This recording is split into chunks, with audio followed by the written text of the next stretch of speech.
welcome to 1991 Movie Rewind, a podcast where we watch and review every movie released in 1991, from the all-time greatest classics to the critically panned and everything in between. We will rediscover forgotten fan favorites and uncover hidden gems as we explore the depths of direct-to-video. Join us in our celebration of the fun, unique, and diverse films of this highly underrated year. This week, we watched White Fang.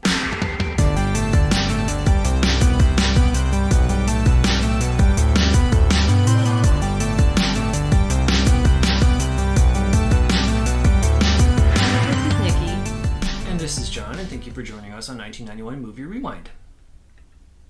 In White Fang, Jack, played by Ethan Hawke, travels to Alaska during the gold rush in order to take over his father's claim in hopes of striking it rich. He enlists the help of a couple seasoned travelers to navigate the frigid landscape and stay away from the dangerous wildlife. Meanwhile, a wolf that's also part dog tries to make it out in the wild all alone. Screenplay by Jeanne Rosenberg, Nick Thiel, and David Fallon.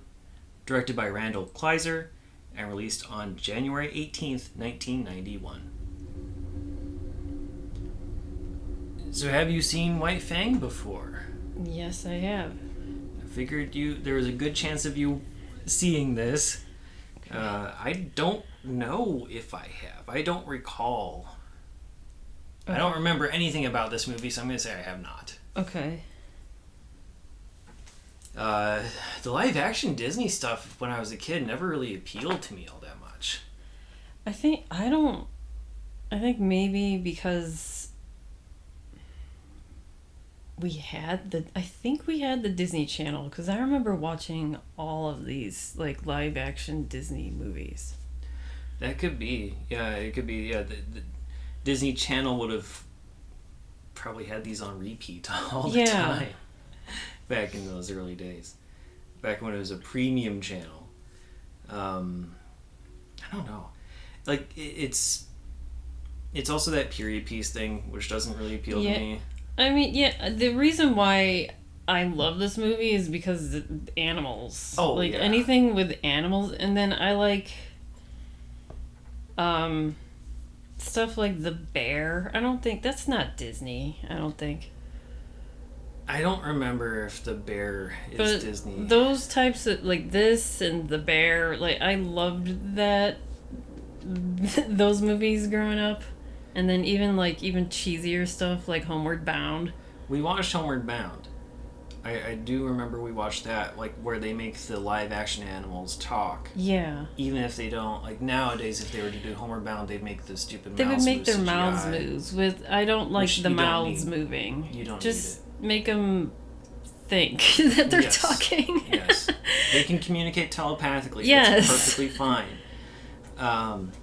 And I think I was trying to look. I think they even had like a disclaimer at the end of this movie, like no animals were harmed, and they just each had a handler and stuff like that. And also at the beginning, they have a little screen too that says saying that no animals. That like every scene of like potential danger is simulated.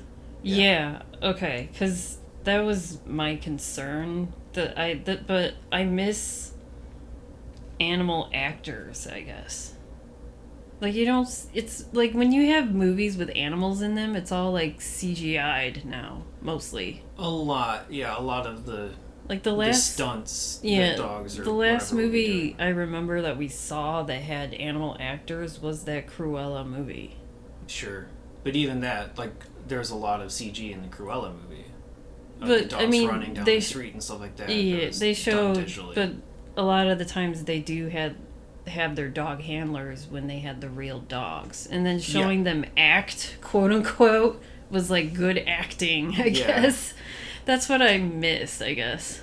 And this, I think, is I don't know if there is going to be a movie that's better with animal acting than this movie. Yeah, I mean, well, the dog that they use, he's been used a lot in other movies. Jed. Yeah, as White Fang. Jed, who plays the adult White Fang. He was around for a long time. He was the dog thing in the 1982 movie The Thing.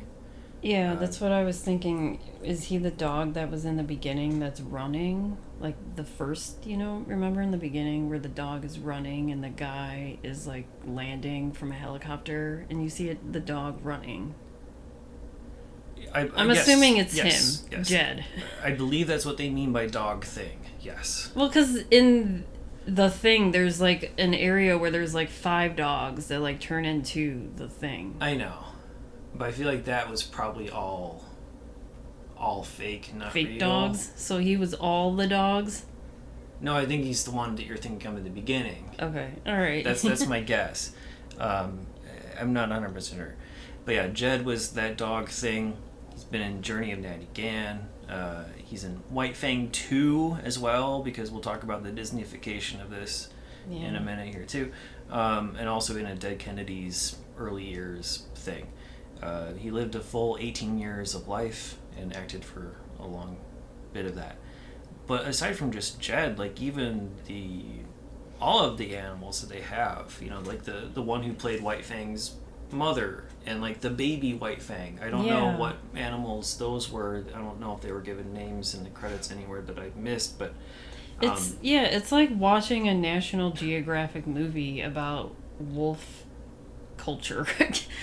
Yeah, but they also like life. Obviously are telling these animals to do certain things. Like the mother is injured and has to hobble on 3 out of the 4 legs. Yeah, and, so stuff like that, or crawling, inching, and it doesn't look fake. It doesn't look like they're looking up at their handler to oh, am I doing it right? Am I going to get my treat? Right. It looks like they're actually hurt. But even the parts where she's like guarding her, I'm assuming that has to be like in real life that wolf mother that had to have been her pup or something. They had to have been. I don't know.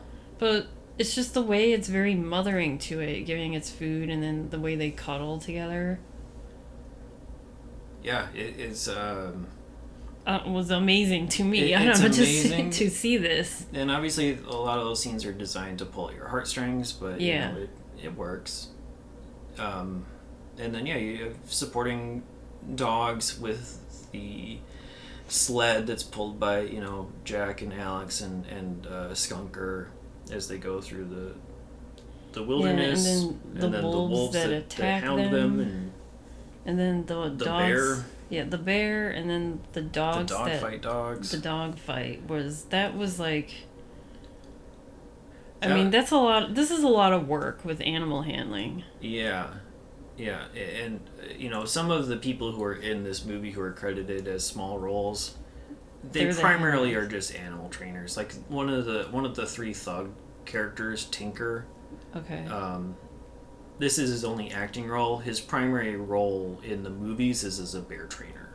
So Clint Younggreen played Tinker, and he was like the doofus of the 3. Yeah. And he's a bear trainer by trade. So he was just. They put people on set in roles to make these animals more comfortable. Mm-hmm.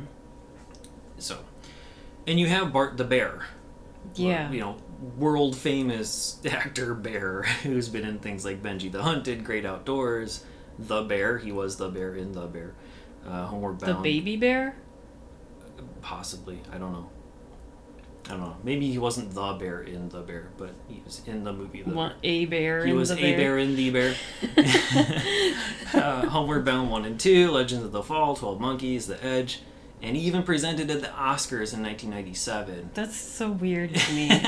Because they would never do that now, like, at all. No. With anything with animals. No. That I can think of.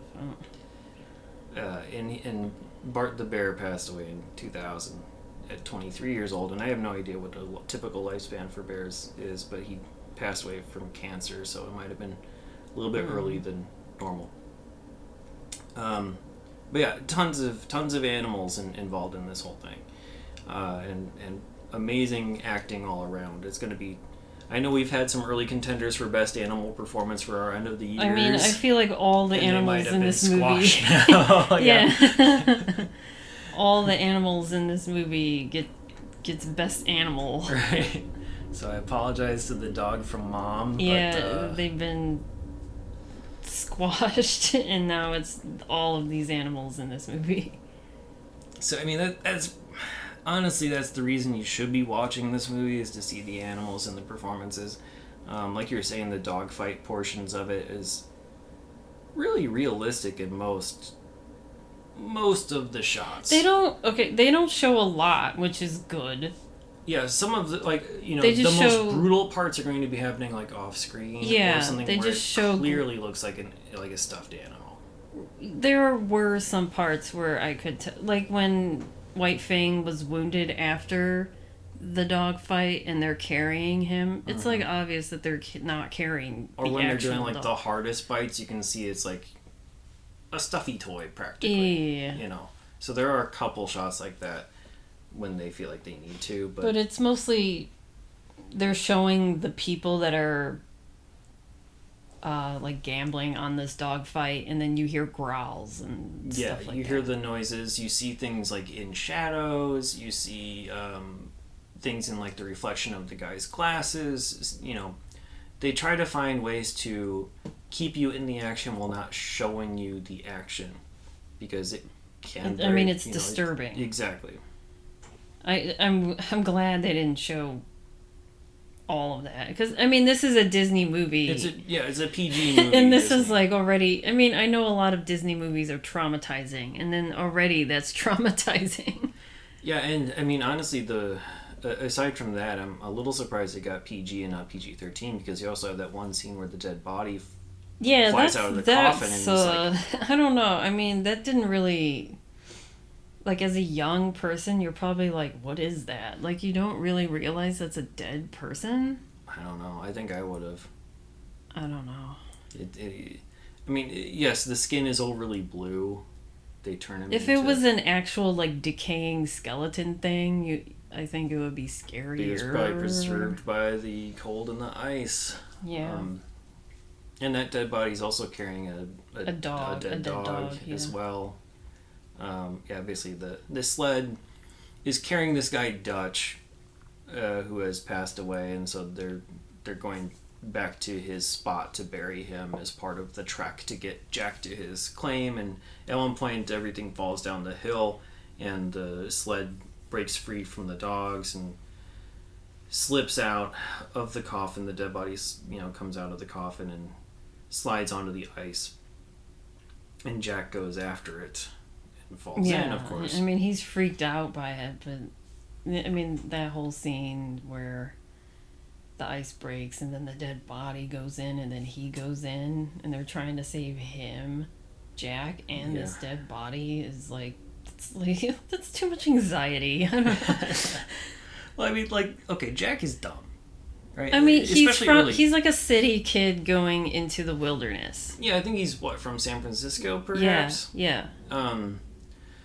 And so, his dad went up there as part of the gold rush and evidently staked a claim and built a little cabin for himself and dug out a mine and set up a whole bunch of stuff, and then passed away, but sent Jack a letter with some gold dust in it, saying, come on up here, basically. And so Jack is there looking to strike it rich. He's book smart. He's not... But he's super street smart. Yes. And has, no or idea wilderness about smart, or what, the dangers of the when the they world. First show him landing in the Yukon, which is... It's the area next to Alaska in northern Canada. I don't know where exactly, though. They didn't... Yeah, they don't say the movie starts off with a bunch of, newspaper articles and historical photos and maps and stuff. So they show you, about the gold rush. But they don't pinpoint and draw an axis to where he lands. Yeah, he just lands in some... they ferry over... I'm assuming he's taking, a ferry or whatever all the way from San Francisco up to Canada. So he's probably at whatever the border there along the ocean. And, everyone has to take this super long trek up this mountain hill thing. Yeah, called the Golden Staircase. Yeah. They say it's about a mile up the hill. I don't know if it's actually... looked longer than in a mile. I don't know. It seemed like it might have been a little bit shorter to me, but... Oh, it just looks super steep, I guess. Yeah, it probably wasn't a mile straight up, but a mile total distance. so it's basically a single file line, and people like carry all their equipment up while holding and pulling this rope it's a to lot. get through this. And during narrow all stretch this, where it's safe to go. he gets robbed like immediately from the dog.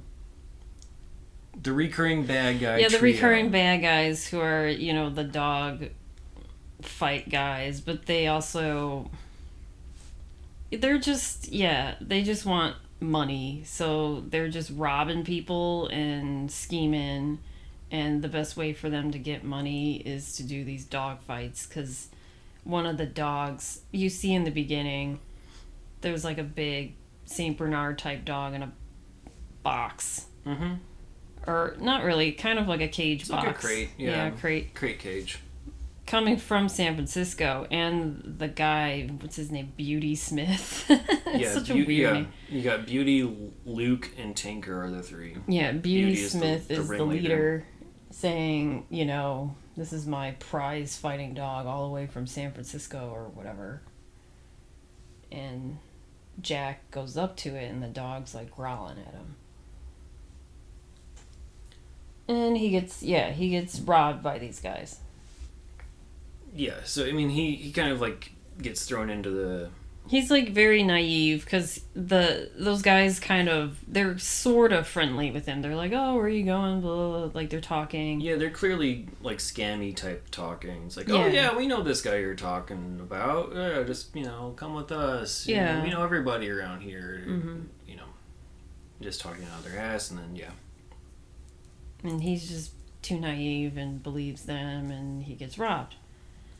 And then he goes up the golden staircase, and he meets up with his dad's friend. Mm-hmm. Yeah, Alex Larson is the main guy he's been looking for. It's supposedly he can take him to Jack's father's It's like claim. he's expecting him. Alex was expecting Jack. That's what Jack assumes. But it seemed the opposite for Alex, because he's like, oh, you're Scott's boy? Scott Conroy, I think? What was his dad's name? Yeah, it was Scott Conroy. Basically, Jack's like, well, I sent you a letter, and Alex says, well, anyone who knows me knows I can't read. Yeah. So, and anyone who doesn't know me... And plus, how long ago was this letter sent, and how long does mail travel during this time? I don't... Right. But yeah, so it's basically a surprise and whatever. The whole idea is he doesn't know what the hell to do, and everyone's basically trying to tell him to stay off the ice when that whole dead body thing happens, and like, no, don't go on the ice, it's too dangerous, don't do it, don't move. The other guy, like, oh no, I'm just gonna go with the ammo, it's fine, and like the motherfucker falls in. Right, yeah. The other guy, Clarence Skunker, is kind of getting annoyed with him. Well, I guess he's causing issues. I mean, he's just like, if you just listen to me, this wouldn't have happened. Yeah, and like he's carrying like a bunch of books with him, and Alex is mad. He's like, yeah, they're heavy. This is heavy. My dogs should not be carrying anything other than what's necessary. Like, let's throw these out. Let's turn this into fire. Yeah, material. But he's like, no, I want my books. Yeah, I mean, I get it, because you're going to be alone and you want something to read. But, too bad. Yeah. But they're heavy. Yeah, exactly. So, yeah, he's naive and young and basically does not want to take no for answers. Yeah. Because that's really... He basically just says, oh, you're going to take me to father's claim, right? And he just, like, smiles at him. And just stares and smiles until they're like, I guess that's what's happening. But they take him to, like, that nearest town, basically. Mm-hmm. And, Skunker... Town. I don't even know what So once they got to that town, Skunker was like, all right, that's it, I'm done with you. Like, what happened? Because he's not in the This is very ambiguous, but what I gathered from the movie, and this may be trigger warning... Oh. For suicide. Oh. When they were cornered by the wolves at the fire, Digger, Skunker's favorite dog was decoyed by this wolf who got close. And so Digger was out there trying to like fight off the wolf or scare it away, and then he got surrounded by the pack. The pack chased Digger. Mm-hmm. Then you hear these 2 gunshots, and then you never see Skunker again. You never see Digger again. Oh, well, so I thought my assumption is that he puts down Digger out of his misery and then takes his own life. Oh, see, I thought he just put down Digger doing the 2 shots. Yeah, I thought it could easily be interpreted that he's shooting at the wolves, or Digger, like, to put him out of his misery, because there's only like one line where Alex says, "I'm sorry we never got to say goodbye," that he says to Jack. And it's kind of weird that he says that to Jack about Digger. Okay. So it made me think, so he just left Skunker's dead body there? I guess so. So what about the other dead body that they were going to bring in the coffin? I mean, they bury him at some point. I don't remember if Why that's not before. just put That must have Skunker's been dead after. It was definitely after. Why not do the same thing, like Skunker can be buried with his favorite dog, like what they're doing with this other guy? I don't know. Okay, well, I don't know. That made me sad. Maybe just to avoid the visuals that makes me really sad now. But that's my assumption. Okay, but you're the probably movie is right. very vague about it. You're probably But you right. never see Skunker after that fight scene again. Because I figured that he was just like done with Jack, and he just stayed in that town, and they never showed him anymore. No, he never makes it to the town. Okay. So yeah. Okay. So I mean, Disney movies can deal with some like heavy topics, but sometimes it's done in a weird way. Well, yeah, You like also when have we see death with the with White like Fang's wild mother. Yeah. Like the same thing with the guy dying in Wild Hearts Can't Be Broken. Where but that's a little more comical in a way in its presentation, unintentionally. He's just sitting up against a tree, and then all of a sudden the next day he's dead. Not even. It's like they're just driving, and he's like, "Oh, you don't look so good." And then, well, let's stop and have a picnic. Dead. Okay. Yeah, the way that these, it's just, I don't know, like the way the Disney movies try to like show death is, I mean, even in the animated ones, they're so traumatic with like Bambi and stuff, you know? Yeah, and this one has, I mean, I don't know if it's traumatic, but I mean to like a child watching this, you're like, what? But yeah, I mean, like White Fang's mother, right, is part of that the attack. Trauma, yeah. It's part of that same attack that Skunker and Digger and everything were in. Yes. Right? And she gets shot. Yes, because she was part of that pack that was going to attack them. But we see her escape. And then later on, there's a scene of her, hobbling and crawling to her. I mean, that's a sad to her son, scene who's like her. They're basically her like hiding underneath a fallen tree. There's like a dug out like hole that's where. Yeah, that's White where they're Fang is. staying for shelter, and basically she just makes it back home and then dies like immediately afterwards. Yeah, and White Fang doesn't know. He's like, I don't know, 2-3 months, a little puppy. And he just goes to his mom and lays on her dead body for however many days until it's like cold. And then that's when then we like show his side of the story now, White Fang's side, where now he has to find his own food. And he gets caught in a trap, and thank God it's a trap that's like not a bad trap. Yeah, I don't know if it like does any damage to his leg or not. I guess it doesn't. Like I think it was meant to be a bunny trap for that tribe that was there. Yeah. And he just got his leg caught in it, and they were like, "Oh, we'll keep this dog, and we'll train him and keep him as our working dog." Yeah, because they can tell it's not like a pure wolf. Right? Yeah, they call him White Fang because they look at his teeth and they're like, he has the teeth of a dog. Right. Yeah. The white fangs indicate that it is part dog. Yeah. Which I don't know how true that is, but sure. Yeah, I don't. But White Fang does try to be part of a. The wolf pack. He sees it in the distance and just can't catch up to them, basically. Well, and they're then he's probably off on like, his own. yeah, the wolves are gonna be like, we're not your responsibility. Maybe, but I don't think they maybe. even hear him or see him at all. I think he's just trying to catch up, and they're too fast. And so at some point he does meet up with Jack and Alex at that little pond before he gets caught in the trap. You know, there's a very short scene where he's like trying to catch the fish. Yeah. And then he drinks some water and then he catches Jack's eye and then runs away. And they make a little comment like, "Oh, he's never gonna make it on his own like that." And Jack is like, "Oh, can we? You know, maybe we can take him in." And he's like, "No, it's a wolf. He's too feral," type of a thing. Yeah. And then he gets caught by the trap and taken by the Han Indian Native American tribe. Yeah. The Alaskan Athabascans, that's right there. Yeah, the movie calls them the Han. Yeah. I don't know how. They have so many different, I looked them up, they have so many different iterations of their names, and then the languages that they spoke. They spoke 11 different languages.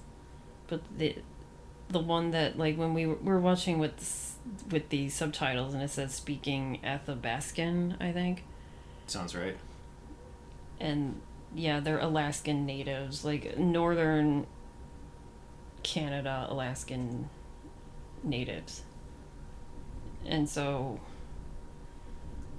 they name him White Fang, and he's just trained as their worker dog. But I don't know how many months go by, because when we see White Fang, he's full grown. So I don't know, 6 months go by. Yeah, it's tough to say. So he's like about a year old when, Jack sees him again. It's very possible.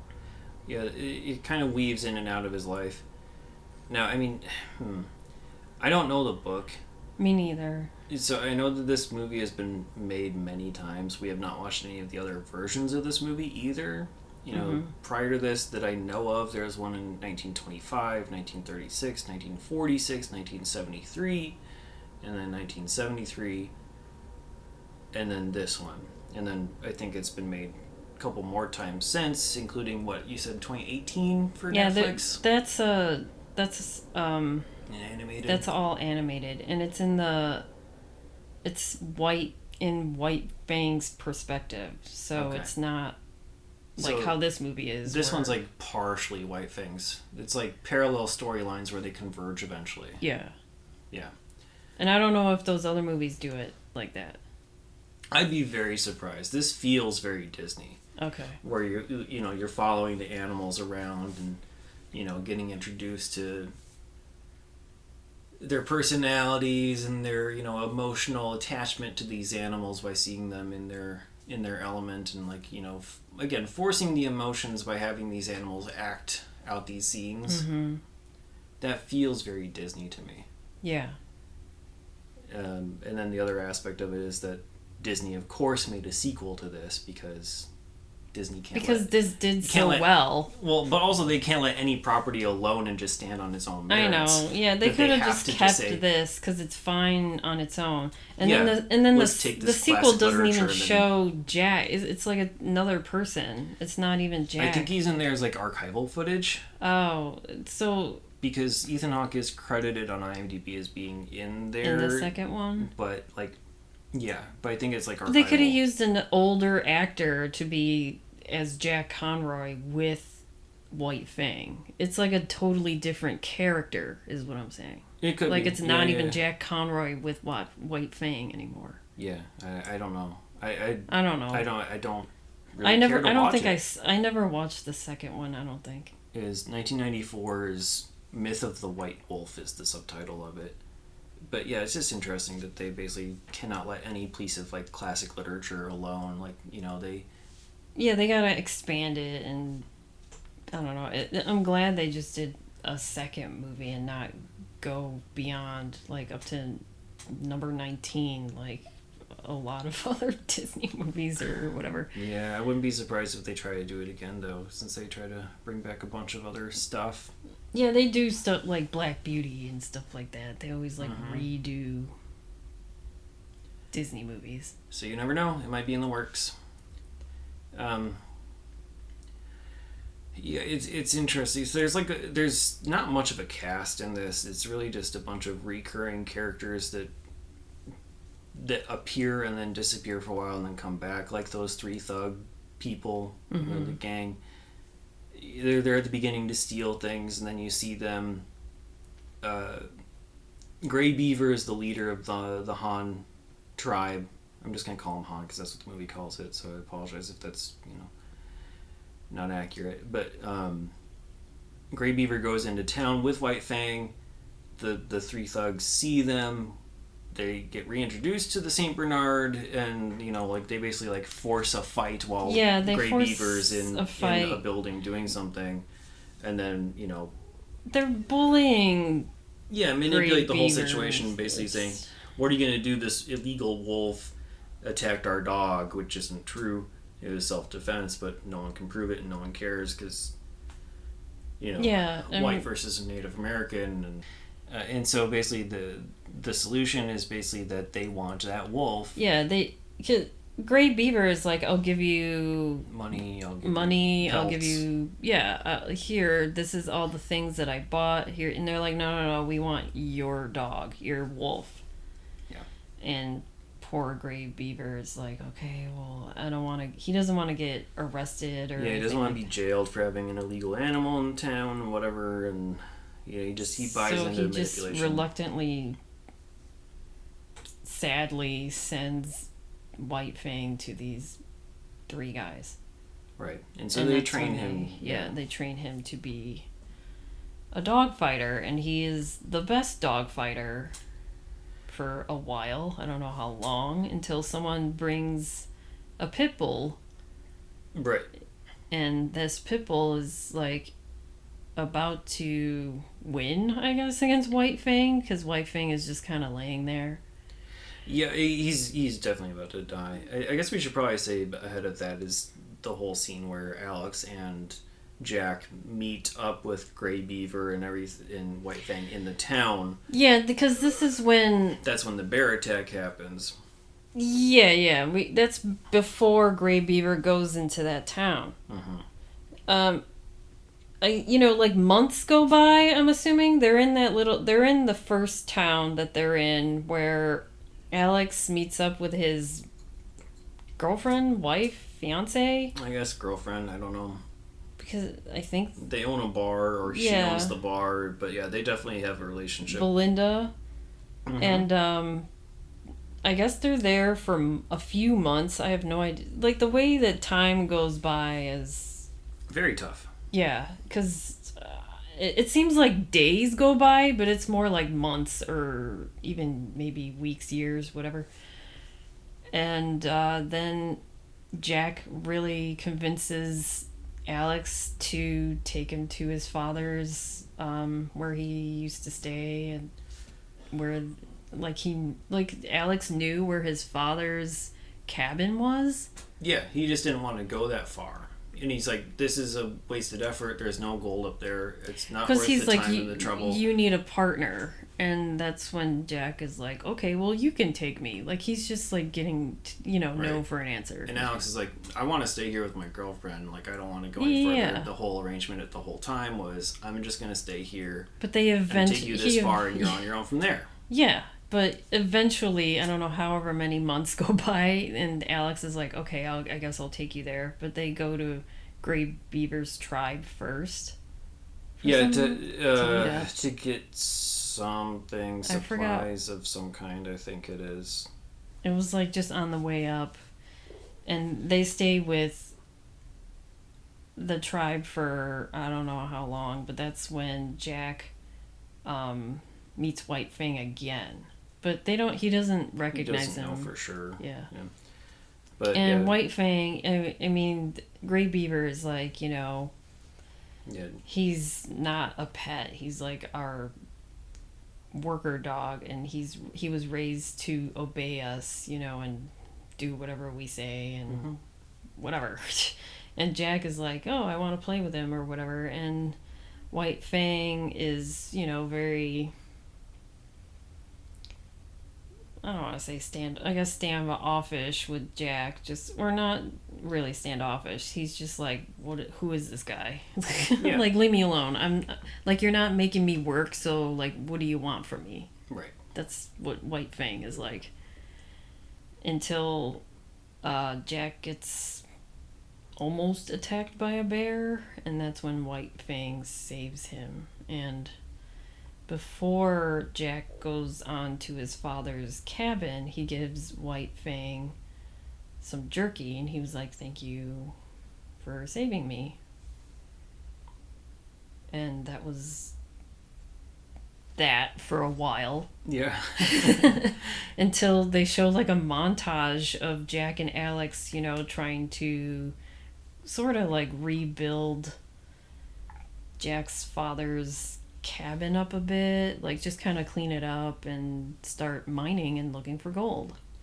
Yeah, they need materials and supplies because there had been a tree that had fallen on the cabin, and so there's a lot of disrepair, and they need food and all that kind of stuff, and like windows, whatever. So they're fixing up the cabin, and they go into town to get those supplies, and that's when they stumble upon the illegal dogfighting operation, right at the exact moment that White Fang is about to basically be killed by this pit bull. Mm-hmm. And they run in and save the day, get the thugs out of there too, and Jack saves White Fang this time and takes him to Belinda for whatever reason. I don't know if there's any sort of doctor. It's like a little traveling back and forth because Belinda stayed in that town. And how far is this town from where his father's cabin was? I'm not sure, but they have to take a boat to get to the cabin. So it's a distance for sure. It just seemed as if Alex made it seem as if it was a really far trek. Yeah.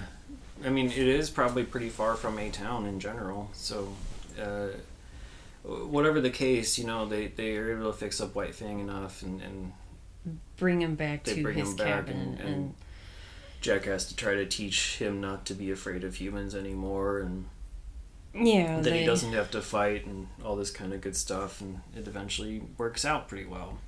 And they become inseparable. It's like, again, a really good performance by Jed is when Jack's trying to feed him out of his hand, and Jed is like, White Fang is super apprehensive about it. He's like sort of like going closer and then backing up and sort of spinning around and like going a little bit closer again, and like oh, thank you for the treat, but I don't want you to pet me. Yeah, acting very super scared and skittish. Yeah, and it is surprising that they could get a dog to do that so naturally. Mm-hmm. But anyway, White Fang has to eventually save Jack again because that mine is not very stable. We've seen it sort of have some collapses in the past in other scenes, and then at some point Jack is trapped inside there, and White Fang is trying to dig him out. And and after they get him out safely, they notice that there's gold dust on his paws, and they're like, oh my god, it's here, like here we found the mother lode or whatever. And the way that they get gold, like they just put it in a little cup or whatever, and that's when they go back to the town, and then they have to test it for authenticity. And this whole process kind of made me laugh because the guy who's testing it is just like making this face like, yes, it's gold. Yeah, he just gives like a quick little nod, like, yeah, bud, it's gold. And then they like, you did it. Yeah. And then they melt it and they turn it into a gold bar. And then, and then that's when Jack is like, well, I want to give half of it to Alex. And everyone's like, are you sure? But that's when one of the three guys, the bad guys. Beauty. Well, not Beauty. Oh, no, yeah. Luke sees him because he's sweeping the floors, and he sees that, and he notices Jack. And White Fang notices, but Jack does not notice. Yeah. So White Fang's growling at somebody, and Jack's like, what's wrong? But like Luke's already out the door and like ready to tell Beauty and Tinker, hey, I just saw this guy. Yeah, and he's like, he's got gold, and that's when they follow him. I think they mostly want the dog more than the gold. Oh, I thought they wanted both. They probably do. But I don't... to get the dog back and like also take gold. I don't think Luke was there for the results of the test to know for sure that he has gold. So it could be an assumption, but I think the primary thing is...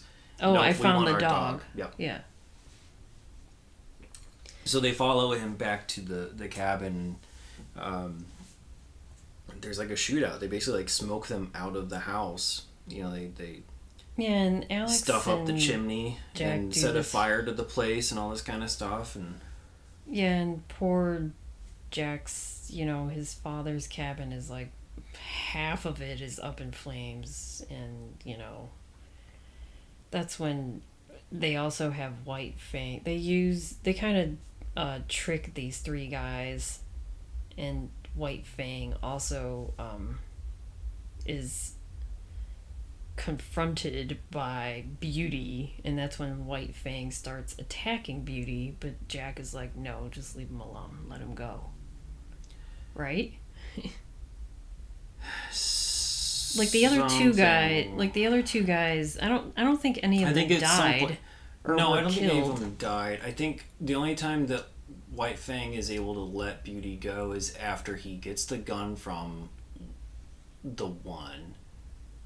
Like, basically, as soon as the situation is fully under control, they just like outsmart able to, like, get the them. weapons out of their hands. Yeah.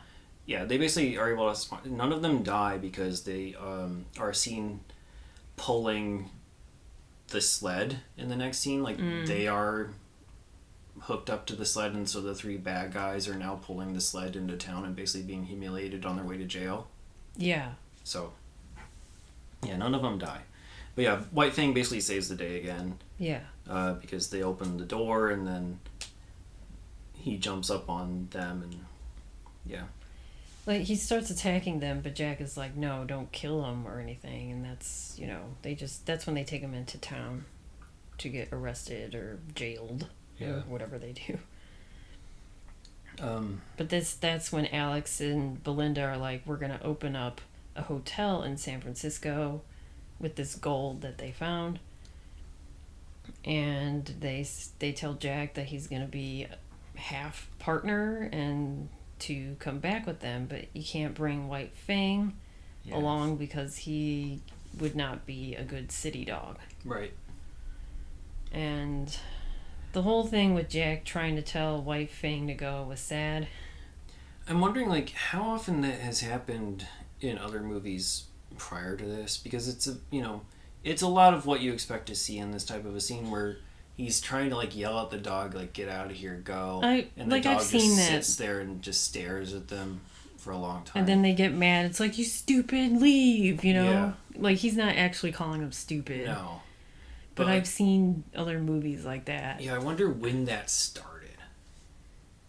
I don't know. This definitely was not the first instance. No, because I've seen a lot of movies like even like things this. Like, I don't know, like Harry and the Hendersons or something from the 80s. Yeah, it's always like, and then this is what also pulls on your heartstrings, because you're like, no, he's being mean to the Well, yeah, because he picks up the stick, which is like the biggest trigger for this dog. And he's like, yeah, go. And then he's like, I'm picking up the stick, which is, emblematic of the abuse that you suffered under the three guys. And that's when he runs away the forest.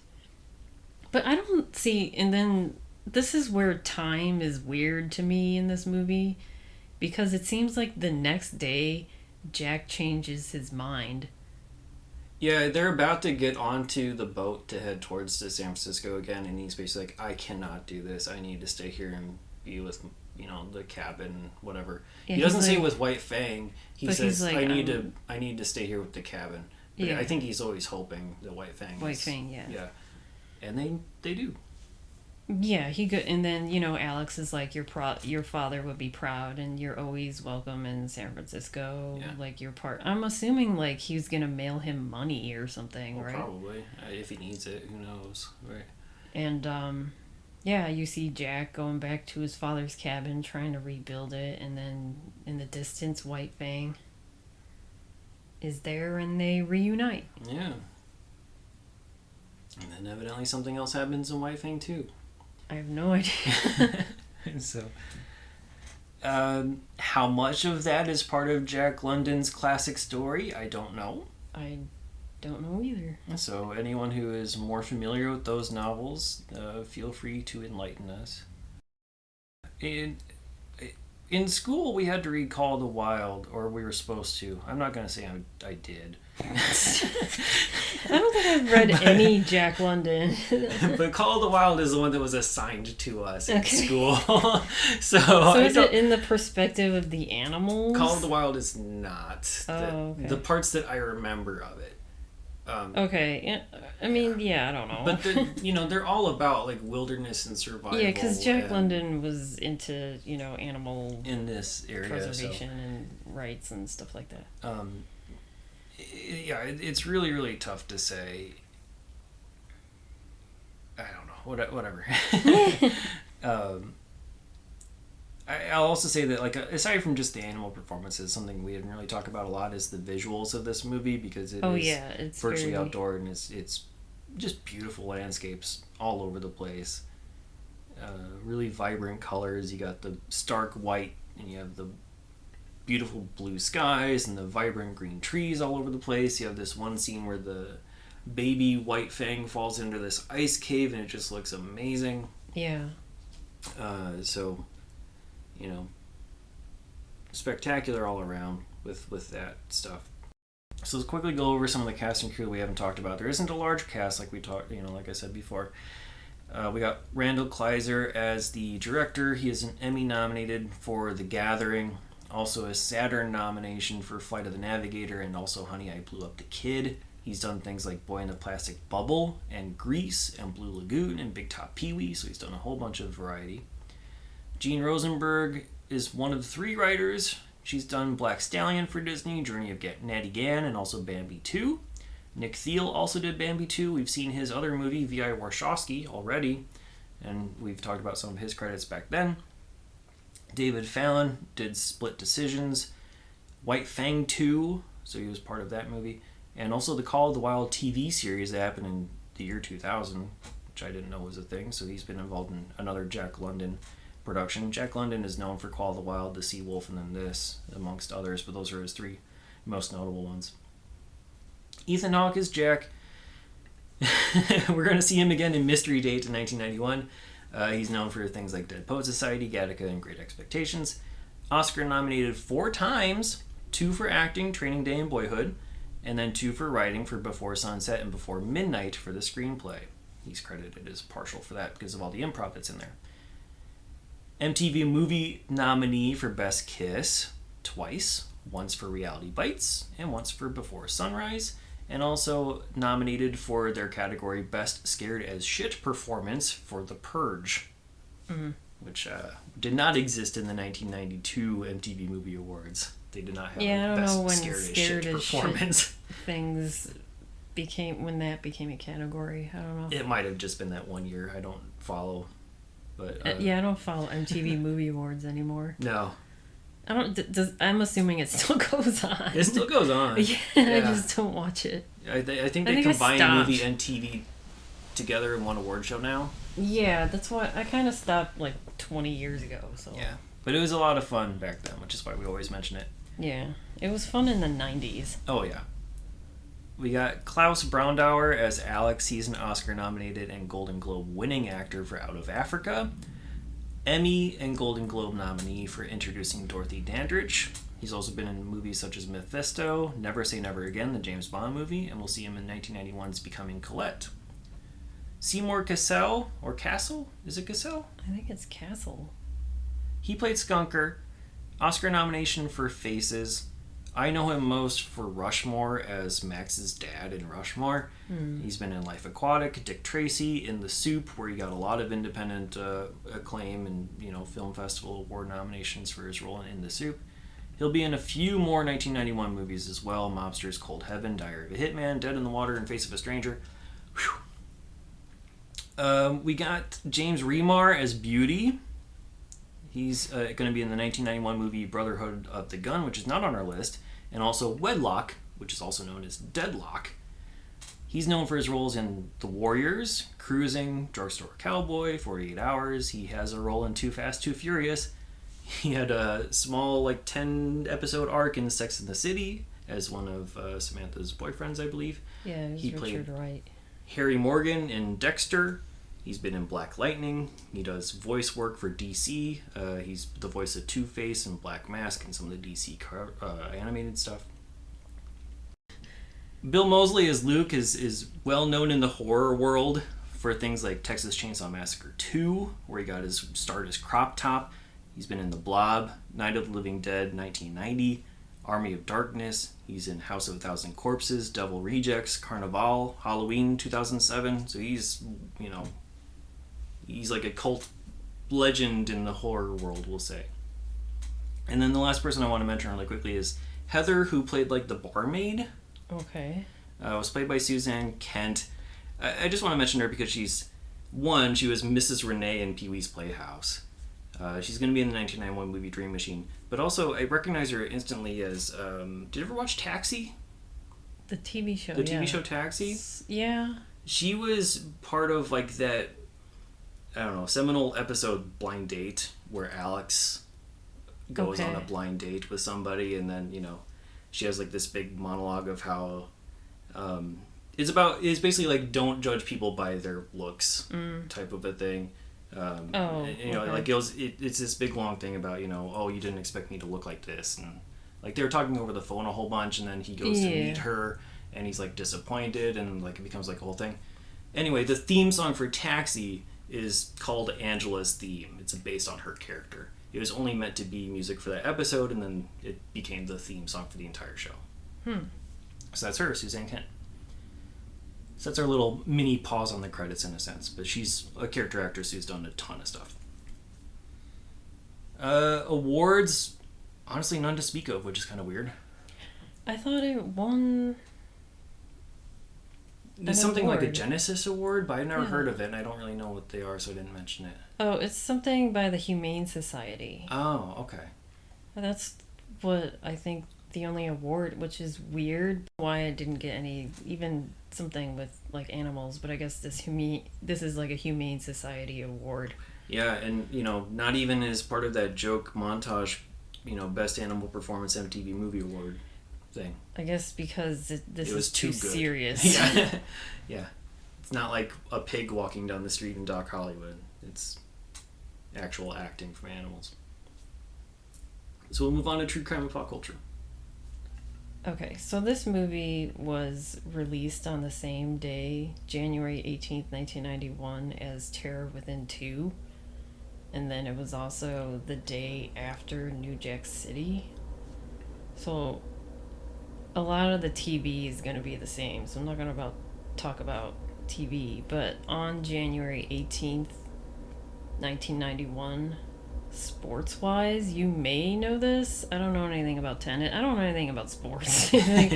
But the longest tennis match at the Australian Open between Boris Becker beats Italy's Omar Camporese? Do you know Camporese? I don't know him. In a 5-hour, 11-minute match. I know Boris Becker. The other guy does not sound familiar to me. Which, that sounds insane to me, playing tennis for 5+ hours. Yeah. And Boris Becker won, right? Yeah, he won. I don't know if that's been beaten since then, but I feel like a 5-hour match is insanity to me. And then just like a few things that I was looking up.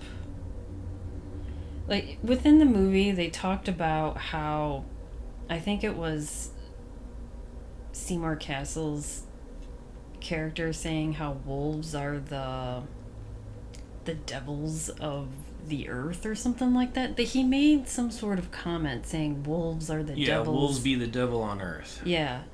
But they also make a very specific point to say they will never attack man unless they are threatened at their end of like hunger. Yeah, so wherever they were in the Yukon, they were scarce on food. So that's when, but they were mostly wanting to eat their sled dogs. Yes. Yeah, the wolves. They were going after the dogs and not the men. Even though they attacked the men, because I think they attacked the men because they to get to the dogs. Yeah. But the reason why, and then I think they also said that in America, like wherever Jack came from, it's like they were trying to just kill all the wolves because the wolves are like eating all of their livestock. And that's why now wolves are considered endangered, but they're now protected. It was at the end of the movie where I looked this up. Yeah, there's a small message about wolf preservation. Yeah, there's wolf, and then the reason why wolves have to stay alive to keep them preserved is they have to keep the ecosystem healthy. They are the ones that hunt the deer and the elk, and they keep the deer and the elk population in check. And if the wolves weren't around anymore, then the deer and the elk would be eating all of our crops. Yeah. So without wolves, we won't have like farms, and we wouldn't have produce. Yeah, it's a very delicate ecosystem that we live in. So I looked up that Defenders of Wildlife.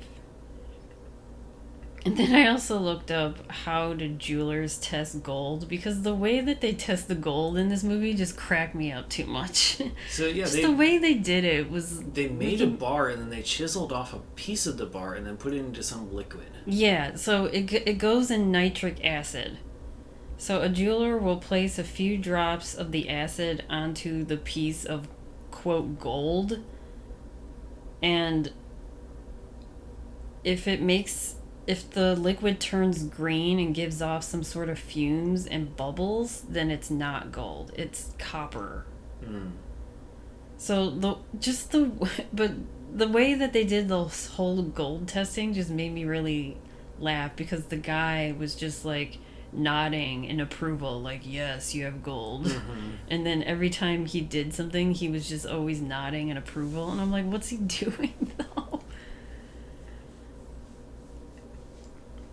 And then, moving on to music, there's a lot. Okay. Well, I don't want to say a lot. It's more than the 5 songs? There's 5 songs, but 3 of them are debuts. Okay. And this is the bottom 5 of the Billboard 100 as of January 19th, 1991. And number 100 is this song called Sure Lookin' by Donny Osmond. And I know we talked about Donny Osmond before, but I think it was from another song because I don't recognize this song. Okay. And then watching the video, it was like a wannabe George Michael Freedom. Oh, sure. Too funky thing where there's like models and stuff, and I just immediately didn't like it. Yeah. I was like, you're trying too hard, Donny. Because he's, what, like, I don't know, like 50s at that age? I think, yeah, this is like where he's trying to be rock and roll. And he's trying to be like a young 20. Yeah, he's trying to be young, but, I mean, I don't know, how old is he at this point? Like, he's trying to be relevant in the 90s, I think, with these songs, and it's not working. That was his debut, and number 99 is the debut of the song Close to Me by The Cure. And I think this was also on that. We talked about this before on that Remixes album. Yeah. And this is like the video was nominated for. The video's kind of cute, and this video, along with the video for the song Lullaby, was up for a British Music Video of the Year award, but Lullaby won. And then The Cure won Best British Group in 1991 for this British Video of the Year awards, which it's probably like the MTV Movie Awards in Britain, I'm assuming.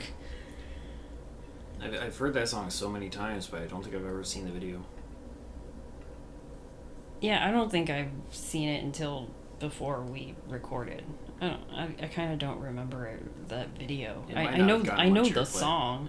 Yeah, I learned about it from the remake first. Honestly, the Get Up Kids cover of it. Oh, that's what I heard first. Oh, before The Cure. Yeah. Huh. And number 98 is a song called Think by the Information Society. Information Society did that song that I Want to Know.